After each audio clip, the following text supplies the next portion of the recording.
Welcome back to the channel. My name is Isaiah, and in this video, we're going to talk about how we've made $700 this week so far. Our goal is to collect a minimum of $550 selling options and collecting some high-yielding dividends. But once we hit that goal, anything we add on top of it is a nice little bonus. So like I said, this week we have hit $700, and I'm going to show you my trade history here in a minute. But before I jump into that, I want you to see what options we have open. Tomorrow, 5/23, our $2.50 call. For those that are new, when you sell a call, you're agreeing to sell a stock for a predetermined price. So I agreed to sell four contracts, which is 400 shares of Wolf, for $2.50. Unfortunately, the stock had a big run-up, so I'm going to have to sell those shares.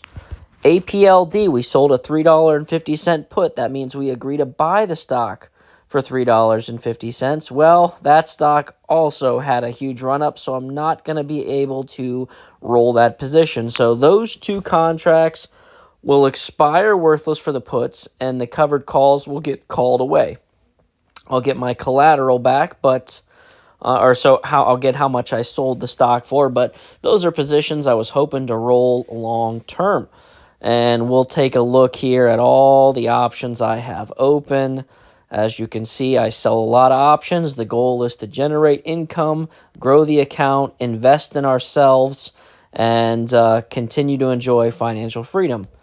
So as you saw there, a ton of different options. One of the questions I want to address before I jump over to my history is, why don't you close options when they're up by over 50%? So here's an example of one that is up 96%. My reasoning behind never closing positions early, or seldomly doing so, is I never sell a put, which again means you're agreeing to buy a stock for a predetermined price on a stock I'm not okay with owning. So to me, why would I close a position early? Because it costs you money. So for example, if I wanted to buy to close, it would cost me probably, let's just say for two contracts, let's say it cost me $5 each. It would cost me $10 total to close that contract. Well, I collected $33 per contract, or a total of $66 in this investment. I would lose $10 by closing the position early. I don't do that because, again, whether the stock is up or down, I'm okay with owning that position. I'm okay with owning those shares, or I would not have sold a put on it. I will continuously roll the position if it's close to that price. Because again, up or down does not matter to me. I sell a put on a stock I'm okay with owning. I collect the credit from that. As long as you do it on stocks you're okay with owning, not financial advice, just my personal opinion, I would not ever close it early. Because the whole reason of selling a put is buying a stock at a cheaper price. You collect a credit for doing so. So why would you want to restrict your gains by closing a position early? Again, that's just my thought on it. Like I said, we have collected $700 this week.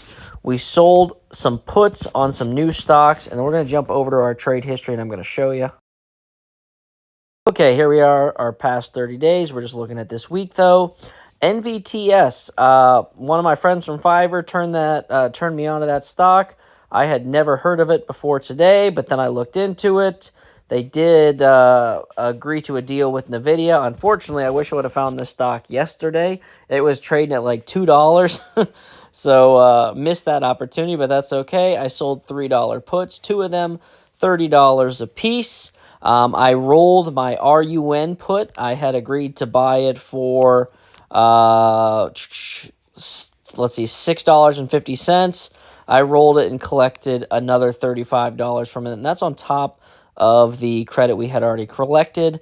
I rolled my Wolf contract, and I did that twice. Collected $66 between the two. APLD, I sold a $6 put. I love that stock. I did buy another 100 shares of ULTY. I rolled my Wolf WULF, two different stocks, WOLF and WULF. I know they look the same, but they are different. FNGR, a new one to the portfolio. Never used this one before. Sold a $3 put on it. Collected $60 from it. Pretty darn good credit. Sorry, $53 from it. So pretty good credit from it. No complaints there. I bought 185 shares on May 19th, which is Monday.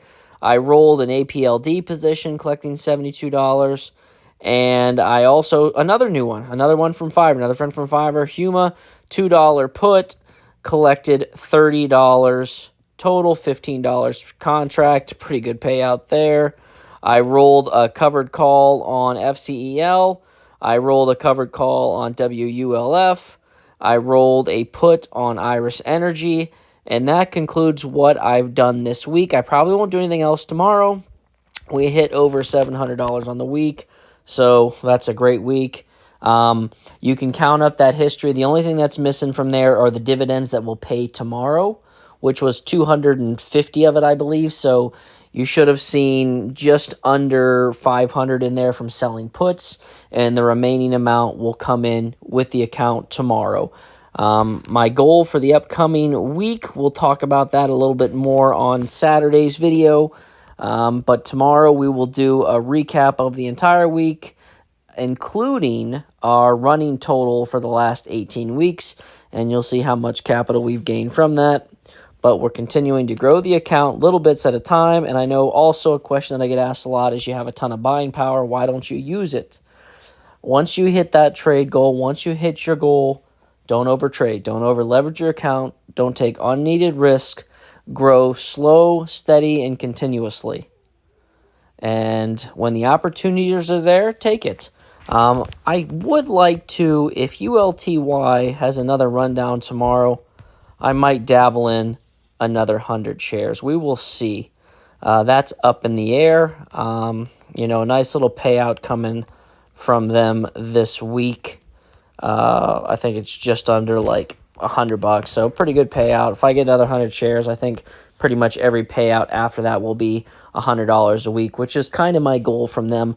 $100 per week, ULTY, and that'd be $400 a month. That's that definitely could be used any way, shape, or form that I'd like. Whether it's investing in myself, whether it's just back into the account, doesn't really matter.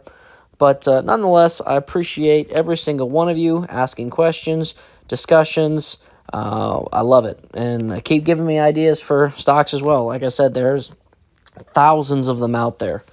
I know a few hundred at best, maybe not even 100. So give me ideas. Let's all grow together, and I'll see you in the next one.